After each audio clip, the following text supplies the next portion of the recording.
So శంకరకృష్ణ గారు ఏంటి, ఎలా చూడొచ్చు అంటారు ఇది?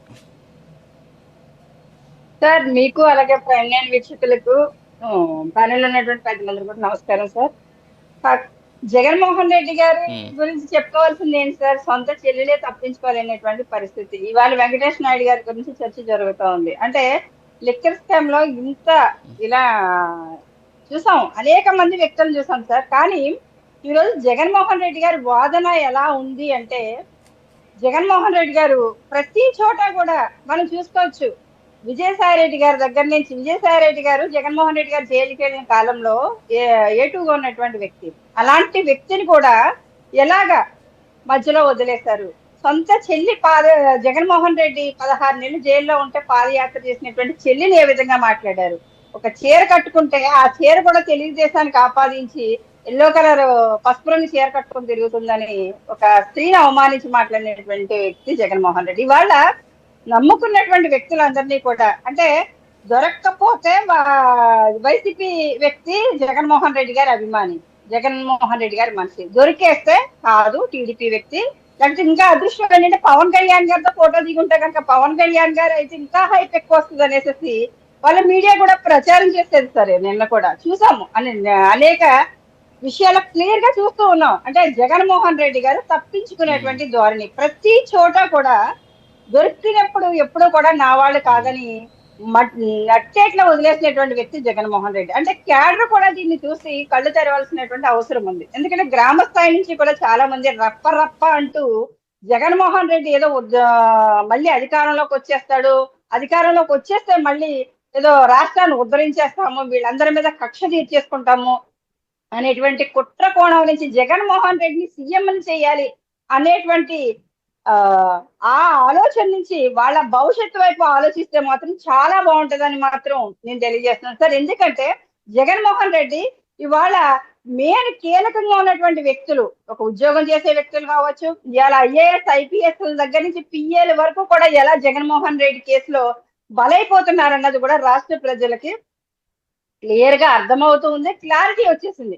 వెంకటేష్ నాయుడు అనేటువంటి వ్యక్తి టీడీపీ అలా ఫోటోలు రిలీజ్ చేశారు సార్. అంటే ఎవరికైనా సరే, ఇప్పుడు పవన్ కళ్యాణ్ గారితో ఫోటోలు దిగుతారు, చంద్రబాబు నాయుడు గారితో దిగుతారు, ఎమ్మెల్యేలు ఎంపీలతో ఫోటోలు దిగుతారు, అవకాశం ఉంటే నరేంద్ర మోదీజీతో కూడా ఫోటోలు దిగుతారు. అంటే ఏ పార్టీలకు సంబంధించిన వ్యక్తులు అన్నా సరే ఒక అభిమానం ఉంటది, అభిమానంతో ఫోటోలు అనేది దిగడం చాలా ఆ సర్వ సాధారణం. ఈ ఫోటోలను కూడా కొంతమంది ఏ రకంగా మిస్యూజ్ చేస్తున్నారన్నది కూడా క్లియర్ గా తెలుసు. వాళ్ళ బంధువులు అని చెప్పుకోవడమో, లేకపోతే వాళ్ళకి పిఏలు అని చెప్పుకోవడమో, లేకపోతే వాళ్ళకి అత్యంత కీలకమైనటువంటి వ్యక్తులు అని చెప్పుకొని ప్రజలు మోసం చేయడం కూడా క్లియర్ గా చూస్తున్నాం. కానీ జగన్మోహన్ రెడ్డి గారు చెవిరెడ్డి భాస్కర్ రెడ్డి దగ్గర నుంచి చూసుకుంటే ఏ రకంగా ఈ వెంకటేష్ నాయుడు అనేటువంటి వ్యక్తి పట్టుబడ్డాడు, ఏ రకంగా అన్ని నిజాలు బయటకు వస్తున్నాయి అన్నది క్లియర్ గా తెలుసు. అంటే శిక్ష అధికారులు కూడా పారిపోయారని చెప్పేటువంటి పరిస్థితికి ఇవాళ వాళ్ళ మీడియా కానీ వాళ్ళ ప్రతినిధులు కానీ వచ్చారు అంటే గనక, అంటే రేపు జడ్జిలు కూడా పారిపోయారని చెప్తారు సార్. అంటే వీళ్ళ చెప్పింది మాత్రమే వేదం, పైనుంచి కింద వరకు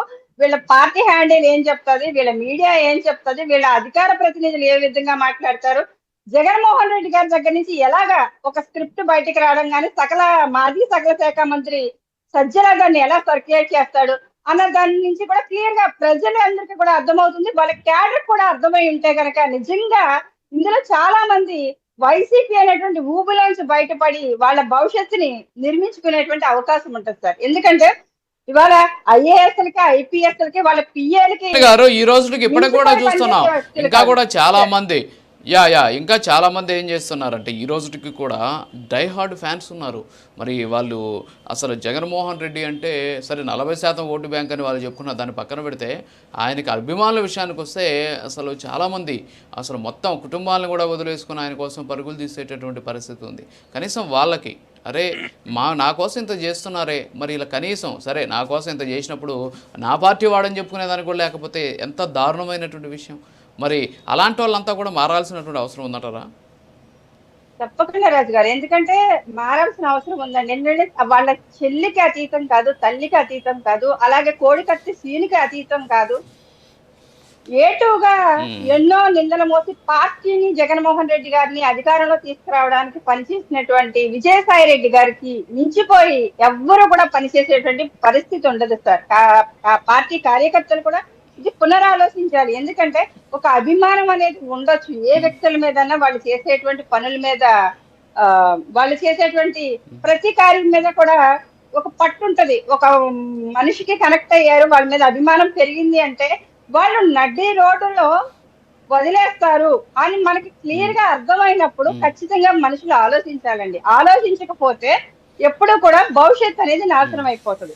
భవిష్యత్తు నాశనం అయిపోయిన తర్వాత మనం ఓకే. బాగుంటేనే రేపొద్దున సొసైటీకి ఏమన్నా చేస్తాము, లేకపోతే పార్టీకి ఏమన్నా చేస్తాం. కుటుంబానికి ముందు కుటుంబాన్ని చూసుకోవాలి, మనం చూసుకోవాలన్న ఇవన్నీ చేయి దాటిపోయిన తర్వాత ఆలోచించే కన్నా కూడా ముందుగా కార్యకర్తలు అనే వాళ్ళు కూడా దీన్ని చాలా ఆలోచించాలండి. ఎందుకంటే జగన్మోహన్ రెడ్డి గారి విషయంలో చూసుకుంటే నడి రోడ్డులో వదిలేస్తాడు.